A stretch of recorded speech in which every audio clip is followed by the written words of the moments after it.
few videos ago, I met Brian in Seattle and rode all over the metro area with Diamondback. One video later, we were in Canada, riding the bike park at Whistler. To some of you, this may seem like the real timeline, but we actually went somewhere else between those locations. Whole Foods. Alright, so we could either go to Ruth's Chris Steakhouse or the Hot Bar at Whole Foods. Both will cost about the same. Brian's going straight for the eggs. Brian and I were fueling up for what would be a big day. Actually, the longest day of the year. So we grabbed some eggs, fulfilled our Instagram responsibilities, and headed out to meet some very special guests. Sweet. Bulk. It's the good It's got the peanut butter cups, miniature peanut butter cups. We got some... Don't eat just those. I can't help it. It's the best part. Most of you already know who Matt and Jason are. And probably all of you have seen one of their videos.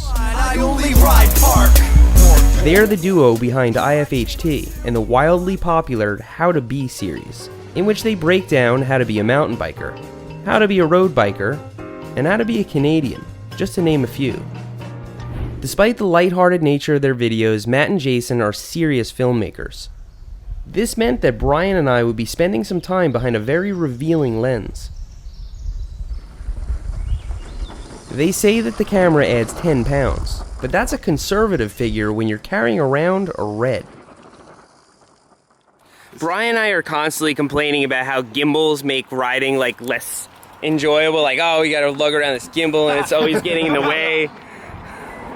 Yeah, okay, here's how you know when your bag is heavy, when you've developed a way to get it on your back. It's all about the leg kick. Oh, man. That's when you know it's heavy. That's also, awful. Have, extreme sciatica. Now my sag settings are off. Yes. Recently, I actually reduced my technological overhead and got a high-quality point-and-shoot for $1,000. This wouldn't even buy you a memory card for a Red. It probably wouldn't even get you a charger. The Red Raven is a full-fledged cinema camera, which Matt and Jason lug around everywhere. But that's not the half of it, because using a Red requires a stockpile of other crap. First of all, you have the camera, huge lenses, proprietary memory cards, audio equipment, cables, straps, connectors, and 3 car batteries to power it. Then you need a tripod fit for a telescope. Just in case, Matt and Jason also carry a Canon 5D, which is still bigger and more costly than all of my cameras combined. Add lenses for that, food, water, a GoPro, and tools, and you got some serious monkeys on your back. By my calculations, this comes to approximately 1 million pounds of gear, which is 453,592 kilograms if you live anywhere besides the US. For guys who only ride park, Matt and Jason sure do a lot of climbing with all that gear. Our climb was a beautiful, gradual ascent up Galbraith Mountain, full of opportunities for shots. Each time, they had to unpack, set up, boot up, and hit that big red record button. Behind the scenes. Are you getting behind the scenes of behind the scenes? I'm getting behind the scenes of behind the scenes. Getting behind the scenes, behind the scenes, behind the scenes. I think I need to whip out this Instagram real quick.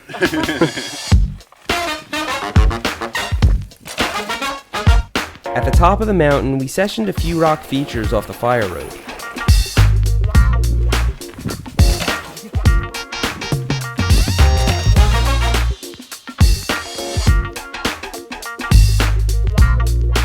Matt and Jason have their tables dialed, and it makes me want to work on my tricks again.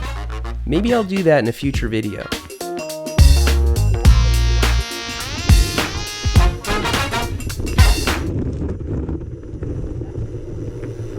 We headed to the first downhill trail and got a taste of what Bellingham is all about.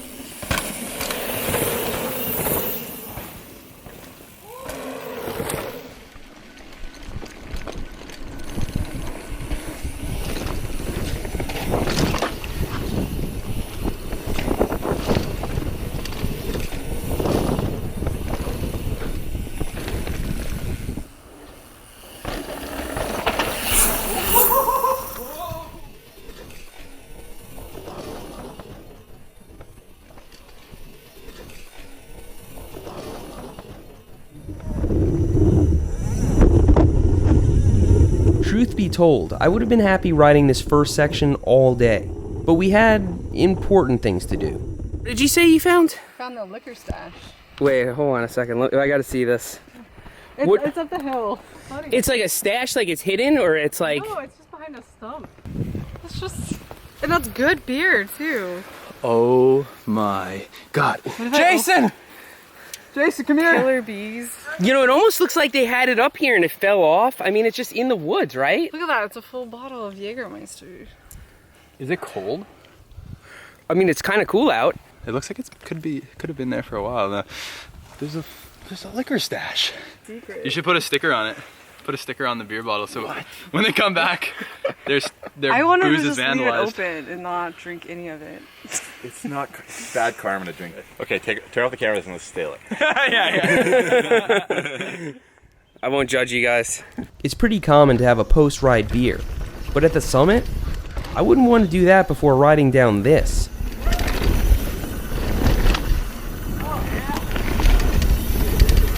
Oh.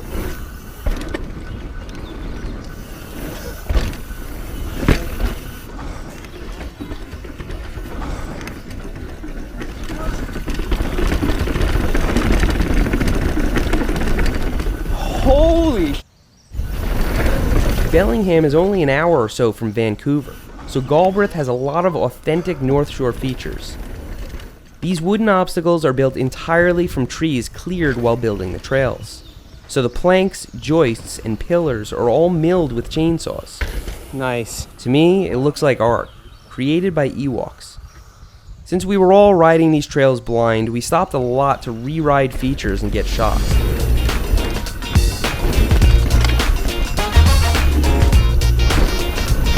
There are so many line choices at Galbraith that it's easy to miss the good stuff. The jumps just send you dead perfect.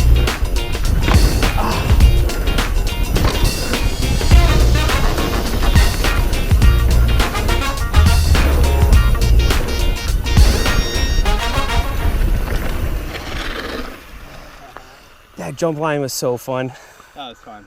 We also stopped by this vista to film interviews. That's when I got to play around with the red. Push the big red button, huh? Is this... No, that's the eject button. You don't want to push that. Okay, yeah, no, Here, okay. maybe I should stop saying that. That ejects you from America. Wow. The focus ring feels like... Feels really good. Now let's get a portrait shot on this camera. I can't believe it peaks up. That looks terrible. Yeah. It looks awful. Oh no, the camera's fine. It's just Jay. I think you could... I think like with a GoPro bracket and like a 3D printer, you could like get this on your chest. Yeah, well, I've been trying to figure out a way of, well, I haven't actually been trying yet, but I just thought of it the other day of how I could maybe do some city rides and have that, have a bracket on my road bike and just go on very slow rides through the city and try to get some really nice sound, clean sound. Put a rack and on your road bike. a rack. Would you want the bike in the shot? Like, would you want Maybe the handlebars, maybe. front-facing. Maybe. Front-facing, yeah. front facing? Can you 3D print me a mount? You'd have to talk to Isaac. He's my 3D printer guy. But yeah, this would be one hell of a mount. Yeah. This is heavy. Well, because what we've done sometimes is with a DSLR, we cut a hole in a camelback, and then we put it in front, and then we ride down the trail, right? And we take shots or video, That's whatever. insane. So I considered doing that with the red, and then I realized, oh, there's some fans in the bottom that you can't obstruct. Ooh. Oh, I know, it'll get super Hey, hot. So you know what you can do? So they make these child seats that go on the top tube. That's what I was thinking. And the kids sit there. So if you could take that and attach, you know, your shoe to it. You could the tripod chop shoe. off the back of it too. When it's this big, do they still call it a shoe? Or is it like a freaking... it's a boot. Yeah, like a clown shoe. Bellingham totally blew our minds, and we didn't even scratch the surface of one trail system. Maybe it was luck, or maybe everything there is as good as what we rode that day. Bellingham is also a cool town with good stuff to eat. That night, Brian and I would cross the Canadian border and make our way towards Whistler, but some of the best parts of the trip were already behind us. If you're new to Matt and Jason, get up to speed with the links below. And don't forget to subscribe to both of their channels to see this collaboration from their side. We also rode with our friend Christina that day, who's a professional mountain bike artist. So if you like that kind of stuff, blow up her Instagram. As always, thanks for riding with me today, and I'll see you next time.